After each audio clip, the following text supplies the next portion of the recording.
बिस्मिल्लाहिर्रहमानिर्रहीम। लाखों करोड़ों दुरूदो सलाम मोहम्मद मुस्तफ़ा सल्लल्लाहु अलैहि वसल्लम और आले मोहम्मद पर। मैं हूँ उमर दराज मुंदर। पाकिस्तान तहरीक इंसाफ के हवाले से बहुत सारी बातें पहले भी होती हैं कि आधा तीतर और आधा बटेर नहीं चल सकता, या आप सिस्टम के अंदर रहें या आप सिस्टम से निकल जाएं। उसकी मैं एक मिसाल देना चाहता हूं कि मैं अभी कौमी असेंबली की आज मैंने कायमा कमेटी पब्लिक अकाउंट्स जो है उसको अटेंड किया, और जब मीटिंग खत्म हुई तो उसके बाद जब अगले मीटिंग के एजेंडे की सेटिंग हो रही थी तो वहां पर जो सेनेटर्स मौजूद थे और जो कौमी असेंबली के बल्कि सेनेटर्स उसमें मौजूद नहीं थे, तो वहां पर बात यही हुई कि देखिए जनाब, जो तहरीक इंसाफ जिन कमेटियों के अंदर मौजूद नहीं है उसका क्या किया जाए।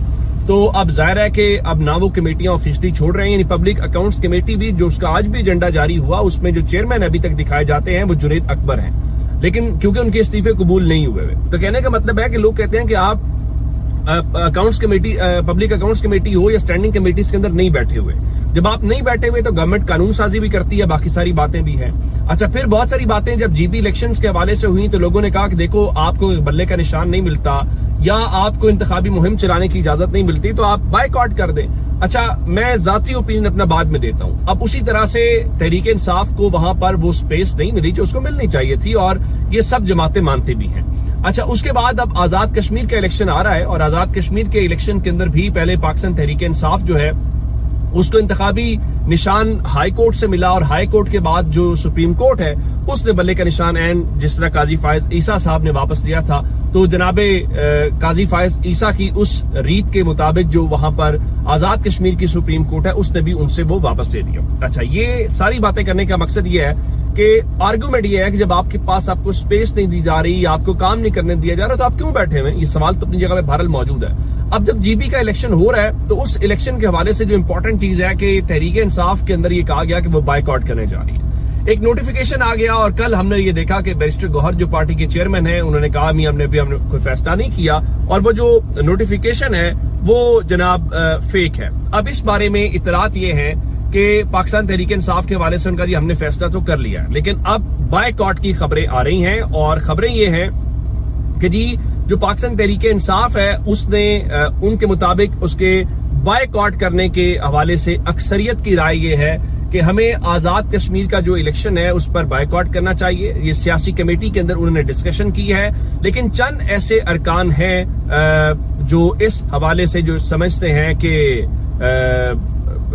बायकॉट की जो मुखालफत उन्होंने की है, असद कैसर, न्याजुल्ला नियाजी, बैरिस्टर गौहर खान। अब बात सिर्फ बड़ी सादा सी है कि क्या तहरीक इंसाफ ये जो बायकॉट का झंडा लहरा रही है, क्या आपको बायकॉट करना चाहिए या आपको इलेक्शन के अंदर हिस्सा लेना चाहिए? मैं इसमें मेरी बड़ी ओपिनियन बड़ी वाज़ेह है। देखिए, बात वो है जो हकायक पर मबनी करनी चाहिए। मैं पहले दिन से कह रहा हूं कि तहरीक इंसाफ के बहुत सारे लोग ये कहते हैं कि हम स्टैंडिंग कमेटीज के अंदर बैठना चाहते हैं। उन्होंने अचकजई साहब को भी ये कहा, तो अचकजई साहब ने कहा चूंकि ये फैसला इमरान खान का है तो मेरी इमरान खान से मुलाकात हो जाए, मैं उनके सामने रखूंगा, जो इमरान खान कहेंगे उसके अकॉर्डिंगली चलेंगे।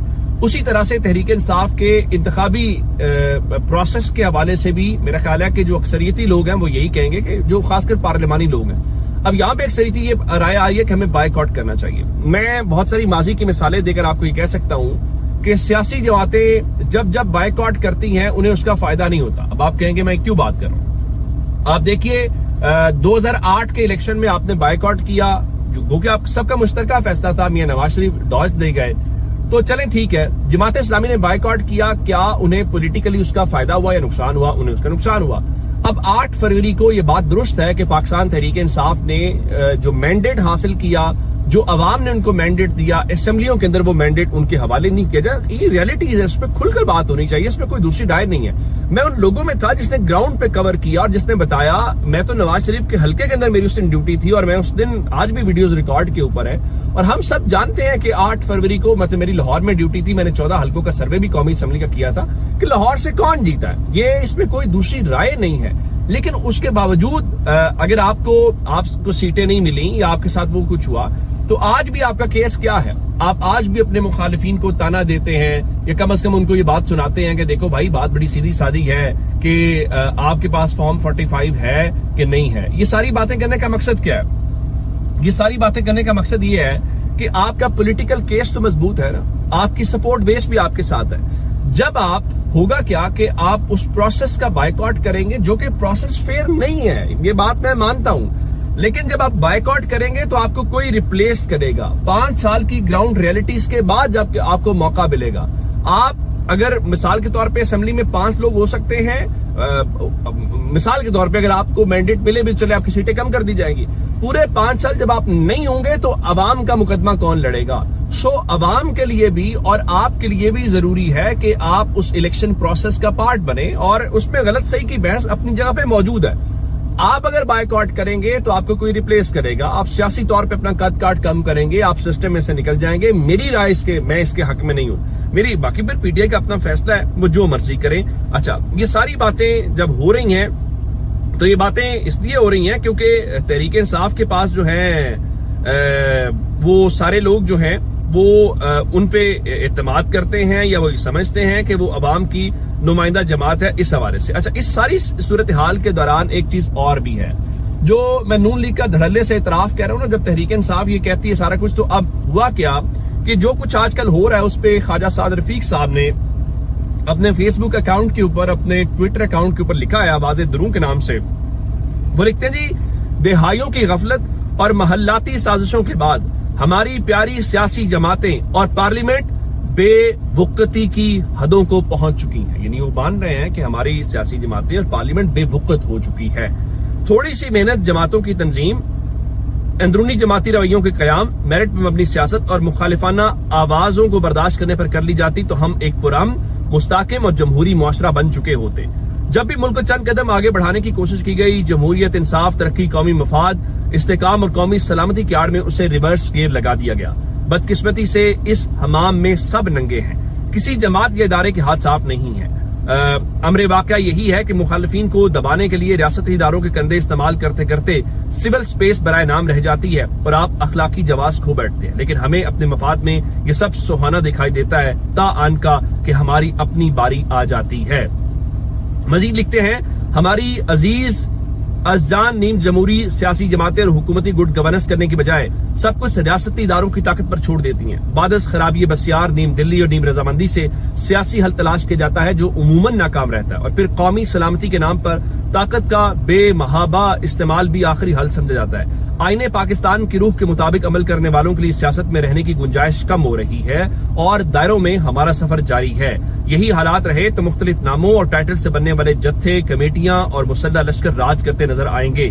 ایک دوسرے کو پچھاڑنے، گرانے اور رگیدنے سے فرصت ملے تو اپنی غلطیوں پر غور و خوض کر کے دلدلوں کی جانب اجتماعی پیش قدمی روکنے پر غور کر لیا جائے۔ اب جس کے جی میں آئے وہی پائے روشنی، ہم نے تو دل جلا کے سر عام رکھ دیا۔ تو اب وہ یہ مان رہے ہیں کہ پاکستان کے اندر جو سیاسی جماعتیں یا اس حوالے سے چیزیں ہیں ان کے لیے آج اب جو سپیس ہے وہ کم ہوتی بھی دکھائی دے رہی ہے۔ ایک اور آپ کو آج کی خبر بتانی ہے، اور وہ سہیل آفریدی سے تحریک انصاف کے جو پارلیمنٹیرینز ہیں اور جو پارٹی کے قائدین ہیں ان پر مشتمل ایک وفد نے ملاقات کی ہے۔ میں بتانا یہ چاہ رہا ہوں کہ ہم کرتے کیا۔ انہوں نے وفاق کی جانب سے جو ضم شدہ اضلاع ہے اس میں ٹیکس کے نفاذ اور صوبے میں غیر اعلانیہ اور طویل لوڈ شیڈنگ پر شدید تحفظات کا اظہار کیا۔ جب جو خواجہ صاحب بات کر رہے ہیں نا، دیکھیے آپ نے سرتاج عزیز کمیٹی کا جو مرجر والی اس کو ہی دیکھ لیں، یہ فیصلہ ہوا تھا کہ ان علاقوں کو آپ پیسے دیں گے، ان علاقوں کو آپ ٹیکس کا ریلیف دیں گے اور یہ سارا کچھ ہوگا۔